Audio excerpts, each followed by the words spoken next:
So today we'll do a little bit of reverse engineering. This is actually the final render from something that started as a picture of a single eagle, and I called it Eagle Canyon. But basically we use the picture as an elevation map.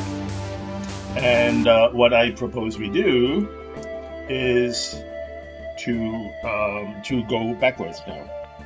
So here's the Facebook page where we had posted that about a year ago, and here's in fact the eagle.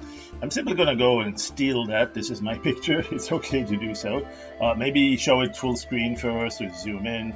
But yeah, that eagle, you see it a couple of times here, loaded it into a brush to stamp it a few more times, but the eagle itself is also what served as the elevation map. So this rugged landscape is basically those feathers and some other parts going up higher or lower based on the brightness.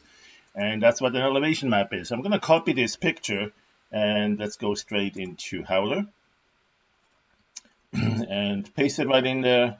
And there we have. Now we have more than we really want to see here. So I'm going to go and crop a little bit. I'll select with the selection tool here about this much. And then crop to that selection. That's from the image menu. Crop to selection. There's also a crop tool. But the crop to selection, there you go. Now, the selection I made was pretty much random or arbitrary, so I don't know if the dimensions are even numbers or odd numbers. So it's a good idea to go into image info and check, and sure enough, there's a 12, almost 40, but 1239, and almost 44, but 743. So what I recommend doing is resampling that either up. You could super sample it if you want it bigger. In fact, let's do that just analytical upscale.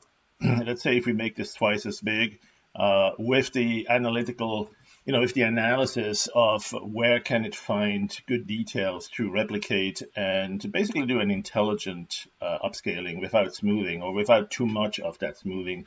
Anyways, if you have flat areas like this area here where it's all white from the reflection of the sun, it's difficult to find any details there. But if you have anything like these rocks or the structure through the water, it still has a lot of detail, and it's going to use that to show even more detail than just upscaling. And so that's analytical upscale.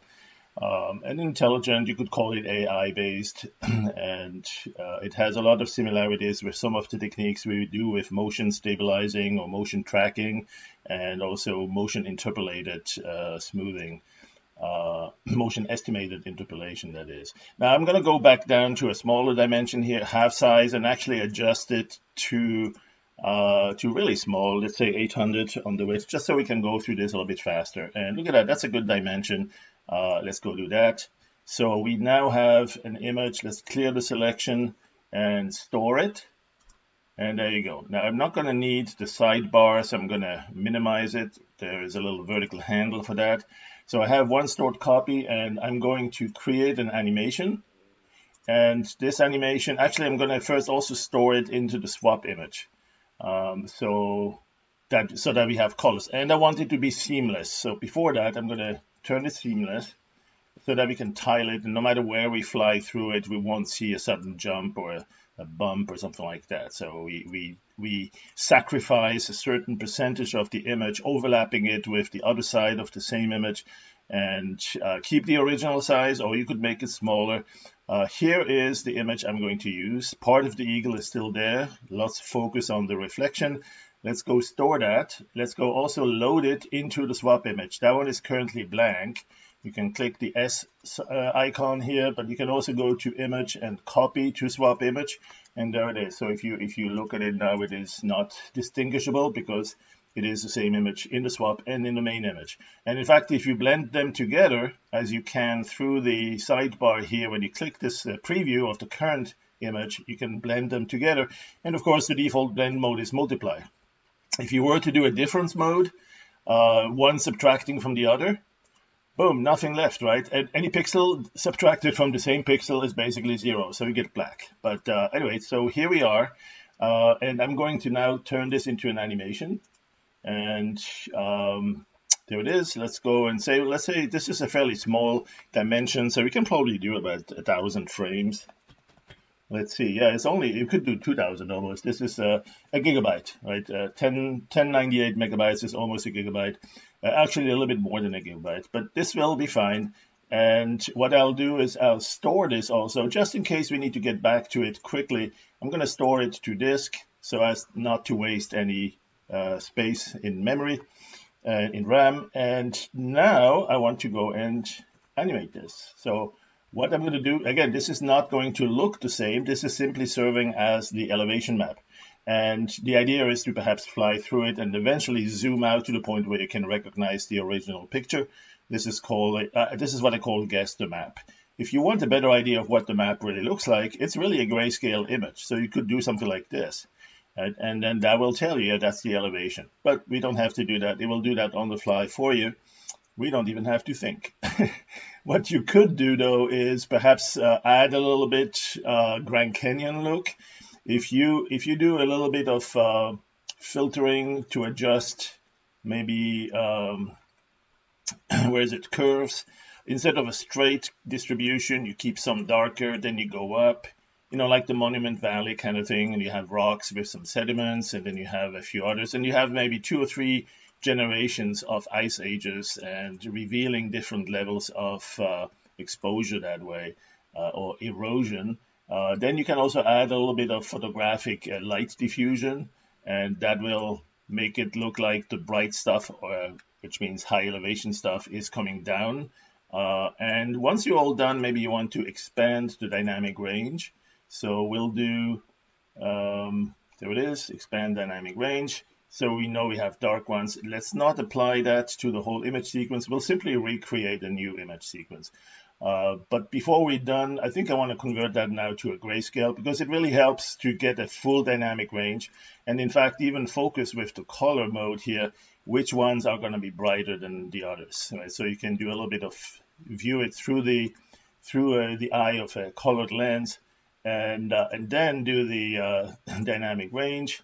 So we now know it's the darkest pixels are black and the brightest pixels are fully white.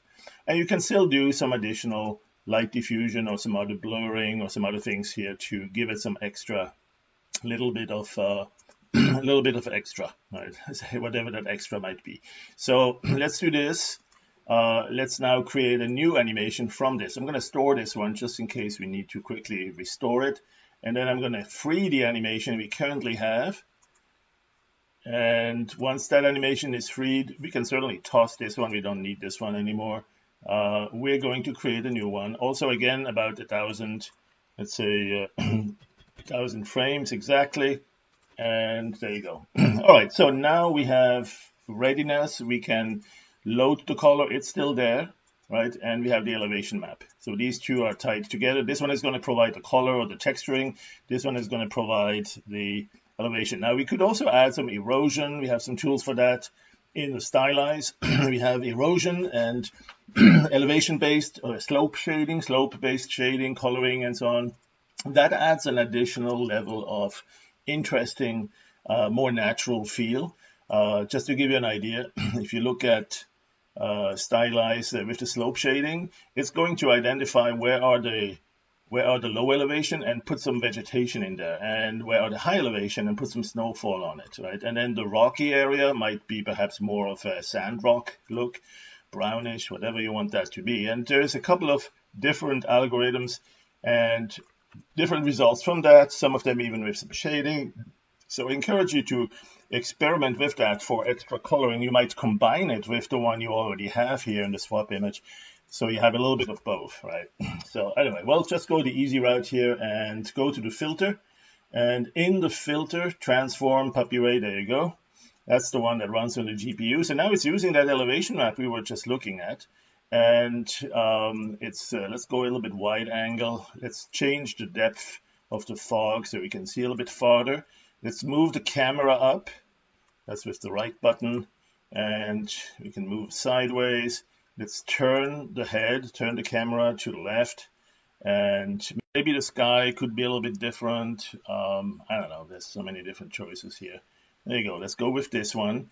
And this. So what I'm going to do now is simply fly through that. All right, now I'm going to do a little bit more on the terrain to make it look a little bit more interesting. For one, we need some extra parameters, more parameters here for the bump map. I'm going to do some Mudbank or riverbed, one of my favorites by large. You can see it's got a nice mix, and let me make this a little bit higher quality on the preview, so you can see what it does to that.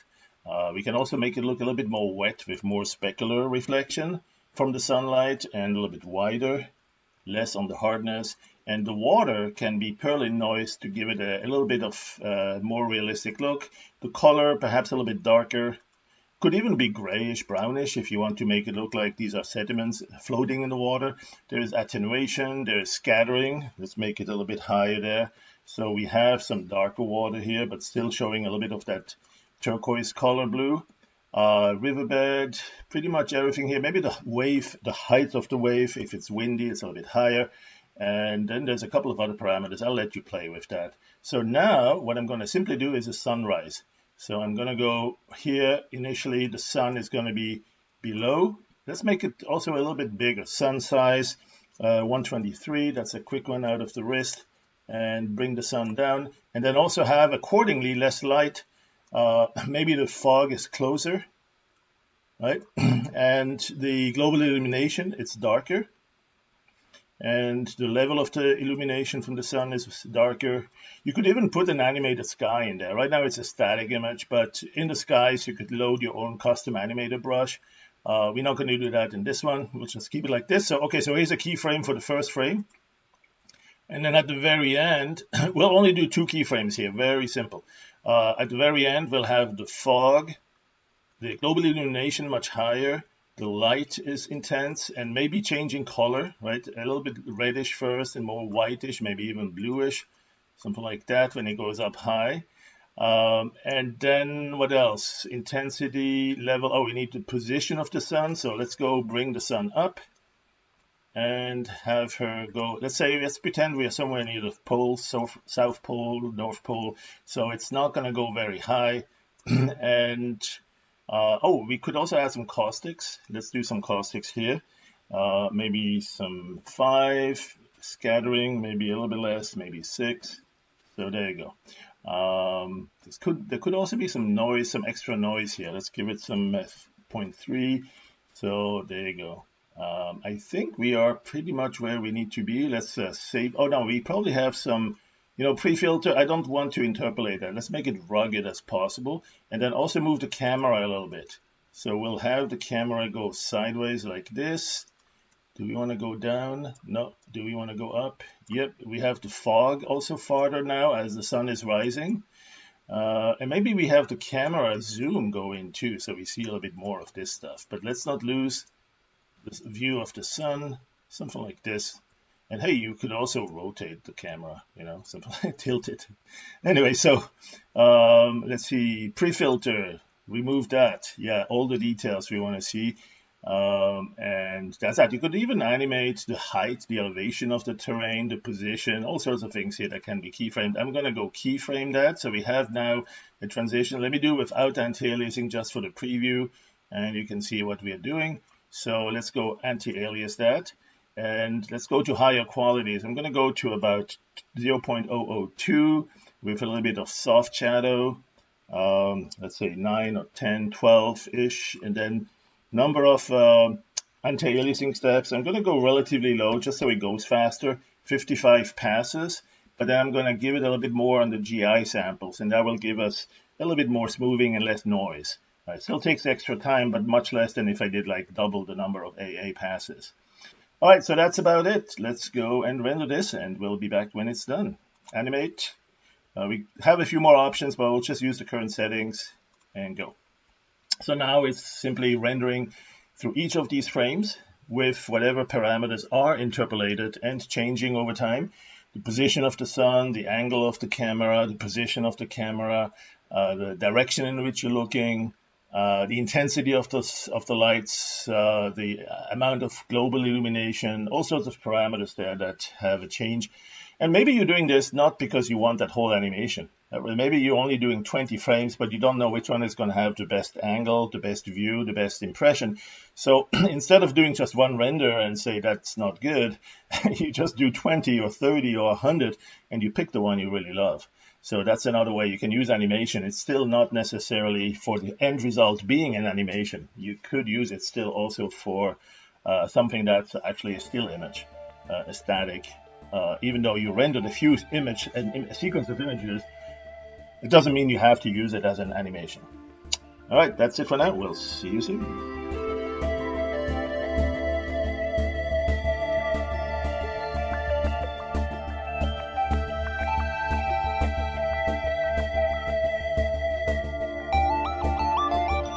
All right, we are back and we have completed the animation. Let's go call it done. Let's preview it.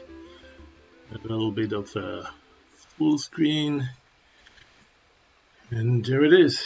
The sun is still low, but it's rising. Eventually you'll start seeing some shadows casting. It depends a bit on how bright you set the sun to be also. Compared to, there you go, there's some shadows. Compared to the ambient lighting or the global illumination, right? That one's already prevailing. But now you also have some direct sunlight. And indirect sunlight, you see some of the areas here getting brighter because the rocks in front of us here are reflecting the light too.